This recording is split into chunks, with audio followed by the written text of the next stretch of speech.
ഇവിടെയാണ് റഡാറിൽ ജീവൻ്റെ തുടിപ്പുള്ള സിഗ്നൽ ലഭിച്ചു എന്ന് തിരച്ചിൽ 1.5 മണിക്കൂറായി ഇവിടെ തിരച്ചിൽ തുടരുന്നുണ്ട്. പക്ഷേ ഒന്നും കണ്ടെത്താനായില്ല. ജീവൻ്റെ തുടിപ്പുള്ള സിഗ്നൽ ലഭിച്ചു എന്നാണ് പറയുന്നത്. IC ബാലകൃഷ്ണൻ MLAയും ജനപ്രതിനിധികളെയെല്ലാം നമുക്ക് കാണാം. ഏതായാലും കുറേ നേരമായി ഇവിടെ തിരച്ചിൽ തുടരുന്നുണ്ട്. ഇവിടെയാണിപ്പോൾ ജീവൻ്റെ തുടിപ്പുള്ളതായി പരിശോധനയിൽ കണ്ടെത്തിയിട്ടുള്ളത്. റഡാർ സിഗ്നൽ ലഭിച്ചത് ഇവിടെ JCB ഉപയോഗിച്ചും എല്ലാ തരത്തിലുള്ള സൈനികരുടെ നേതൃത്വത്തിൽ പരിശോധനകൾ നടന്നു വരികയാണ്. പക്ഷേ ഒന്നും കണ്ടെത്താൻ ആയിട്ടില്ല.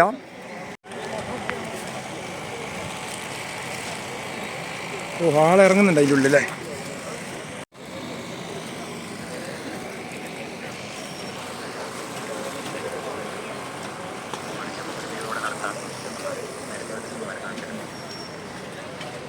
ഇപ്പോൾ നമുക്ക് ആ സൈനികർ നിൽക്കുന്നതിൻ്റെ അപ്പുറത്ത് ആളുകൾ അവിടേക്ക് പോയിട്ടുണ്ട്.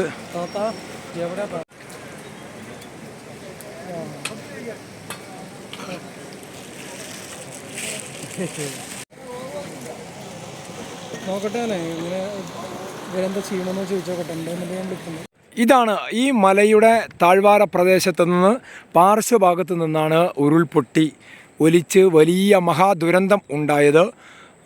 ഏറ്റവും ഉയർന്ന കുന്നിൻ മുകളിലാണ് നമ്മൾ ഇപ്പോൾ ഉള്ളത്. ഈ കാണുന്ന റിസോർട്ടിലാണ് 150ഓളം ആളുകൾ താമസിച്ച് 2ാം ദിവസം അവരെ രക്ഷപ്പെടുത്തിയത്. അപ്പുറത്ത് നമുക്ക് തേയിലത്തോട്ടങ്ങൾ താഴെ ഭാഗത്ത് കാണാം. മലനിരകൾക്ക് ചുറ്റും മേഘാവൃതമായ ആ മലനിരകൾക്ക് ചുറ്റും വലിയൊരു വേലി പോലെ മലനിരകൾ കാണാം നമുക്ക്. ഇതാ ഇപ്പോൾ കാണുന്ന നമുക്കൊരു റോഡ് ഇവിടെ നിന്ന് കാണാൻ കഴിയും. ഈ താഴ്ഭാഗത്ത് ആ റോഡാണ് മുണ്ടക്കയിൽ നിന്ന് മുകൾ ഭാഗത്തേക്ക് പോകുന്ന. അവിടെയൊക്കെ ജനവാസ കേന്ദ്രമാണ്. ഇവിടെ ഒരു പാടി നമുക്ക് കാണാൻ കഴിയും. ആ പാടിക്ക് താഴെ മുണ്ടക്കൈ പള്ളി കാണാം. ആ മുണ്ടക്കൈ പള്ളിക്ക് അവിടെയാണ് ഏറ്റവും കൂടുതൽ ദുരന്തമുണ്ടായത്. അവിടെ ഇപ്പോൾ ഹിറ്റാച്ചി ഉപയോഗിച്ചും മറ്റുമുള്ള ദുരന്ത നിവാരണ പ്രവർത്തനങ്ങൾ തിരച്ചിൽ കാണാം. അനേകം ആളുകളെയും നമുക്ക് കാണാം.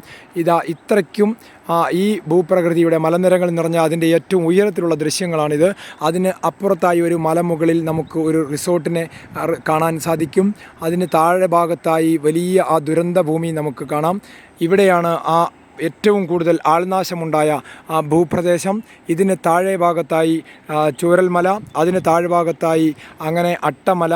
ആ ഭാഗങ്ങളിൽ നിന്ന് നിലമ്പൂർ ഭാഗത്തേക്ക് അങ്ങകലെ നമ്മൾ കാണുന്നതാണ് നിലമ്പൂർ വനമേഖല. ആ നിലമ്പൂർ വനമേഖലയിലേക്കാണ് ഇവിടെ നിന്ന് മൃതദേഹങ്ങളടക്കം ഒലിച്ചു പോയത്. അങ്ങനെ ആ ഭൂമിയുടെ ഇവിടുത്തെ ഏറ്റവും പ്രധാനപ്പെട്ട ഒരു ഭൂമിശാസ്ത്രം നമുക്ക് ഈ മലയുടെ ഏറ്റവും ഉയരെ നിന്ന് കാണാൻ സാധിക്കും. ഇപ്പോൾ ദുരന്തത്തിന് ശേഷം ആദ്യമായി മാനം തെളിഞ്ഞപ്പോഴാണ് ഈ ദൃശ്യങ്ങൾ നമുക്ക് പകർത്താൻ സാധിക്കുന്നത്.